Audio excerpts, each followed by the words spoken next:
Billions watched the late Princess Diana's funeral on TV, and royal watchers still mourn the loss of the people's princess to this day. Behind palace walls, reaction to her death was messy, with key figures in the firm left reeling and stunned, including 2 future kings. Prince Harry, who was only 12 at the time, has said he remembers the events surrounding his mother's death in vivid detail. In his memoir, Spare, he described his last interaction with her over the phone, writing, "She'd called early in the evening, the night of the crash, but I was running around with Willie and my cousins and didn't want to stop playing, so I'd been short with her. I wished I'd apologized for it." According to the book, when King Charles delivered the bad news, Harry said he had a hard time accepting she wouldn't be coming home. He also expressed he had a hard time attending the public procession, which was less than a week later. In a 2017 interview with Newsweek, he said, "My mother had just died, and I had to walk a long way behind her coffin, surrounded by thousands of people watching me, while millions more did on television. I don't think any child should be asked to do that under any circumstances." In his memoir, Harry described the moment he broke down in tears once his mother was finally buried, writing, "I felt ashamed of violating the family ethos, but I couldn't hold it in any longer." Apparently, this is one of the last times he openly expressed his grief. During a 60-minute segment with Anderson Cooper, he confirmed he hadn't cried in years. All through your teenagers, you didn't cry about it? No. Like young Prince Harry, the then 15-year-old Prince William was in disbelief over the news of his mother's death. You would keep asking yourself, why me? All the time. Why, what have I done? Why has this happened to us?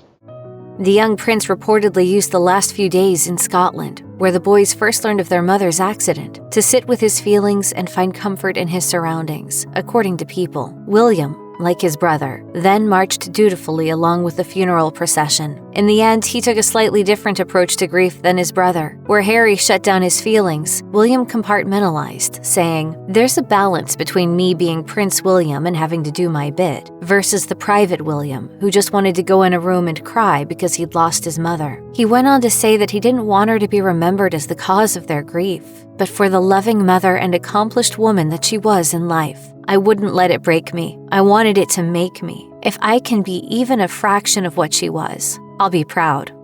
According to Christopher Anderson, author of The King, The Life of Charles III, King Charles let out a cry of pain that was so spontaneous after receiving the news of Princess Diana's death and collapsed in an armchair, weeping uncontrollably. Anderson wrote, "I don't think people realize how really stricken he was by her death." The king was reportedly also deeply concerned about the well-being of the monarchy and Camilla, Queen Consort, then Camilla Parker Bowles, who had been given all kinds of derogatory labels by the press and public at the time. Royal expert Tina Brown told the Washington Post, "There was a great campaign by Charles to sort of introduce Camilla gradually to the public after the divorce from Diana. And then what happens? Diana dies. Camilla's driven underground again because at that point, she's also public enemy number 1. One of King Charles's former employees told the Daily Mail he was in genuine agony about what she was putting up with. After the shock wore off, King Charles became all business on the phone and in public. Prince Harry recalled his father's somewhat distant attitude at the time, writing in his memoir, "Pa didn't hug me. He wasn't great at showing emotions under normal circumstances."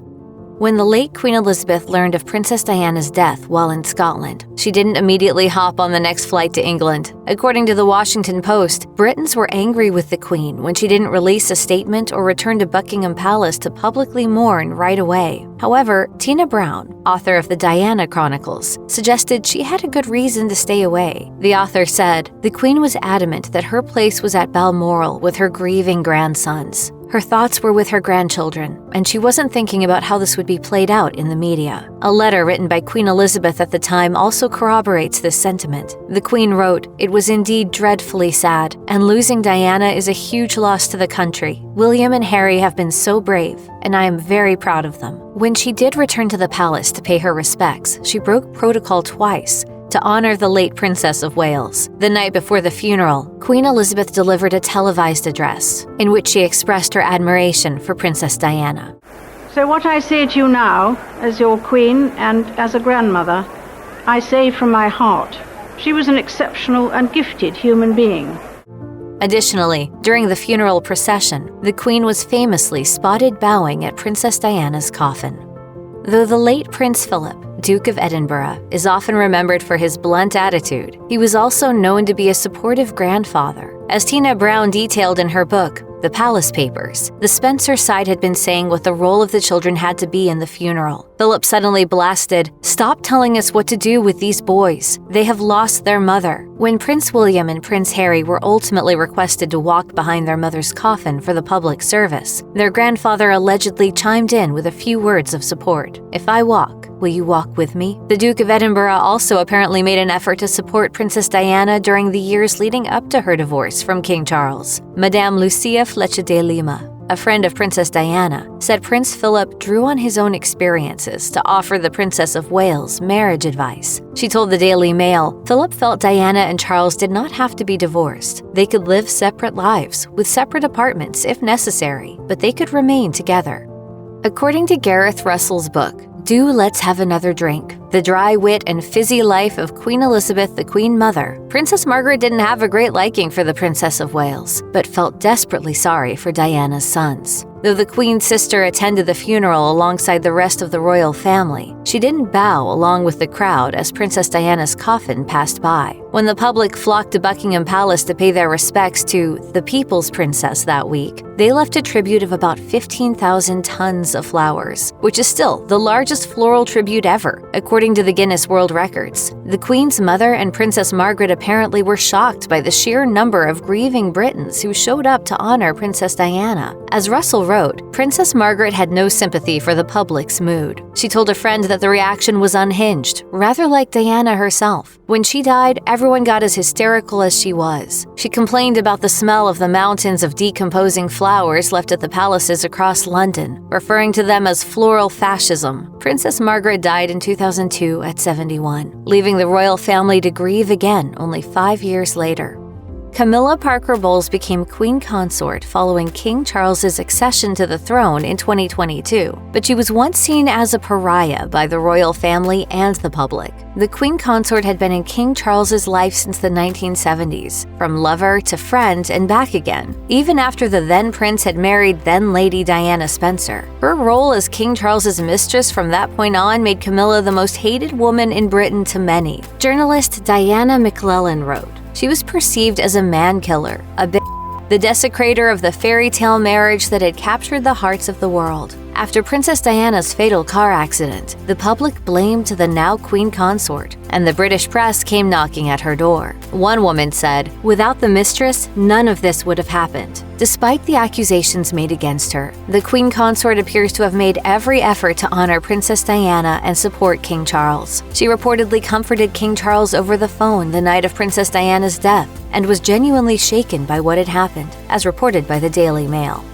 Though Princess Anne and Princess Diana didn't have the closest relationship, a source told New Idea Diana's death really got to her. Another source told the outlet Anne was very disgruntled by Diana going on air and talking about how she had depression and how awful it was for her to be part of the family. But when it all came out that Diana had been conned and how miserable she truly was, Anne was devastated. She worries that she failed Diana, who could have used a strong woman to support her. Princess Anne felt the royal family's choice to grieve privately at Balmoral was for the best. I think it's absolutely extraordinary that any right-minded thinking parent should believe that it would have been an alternative. She also acknowledged how difficult it was for the boys to adjust to the devastating loss of their mother.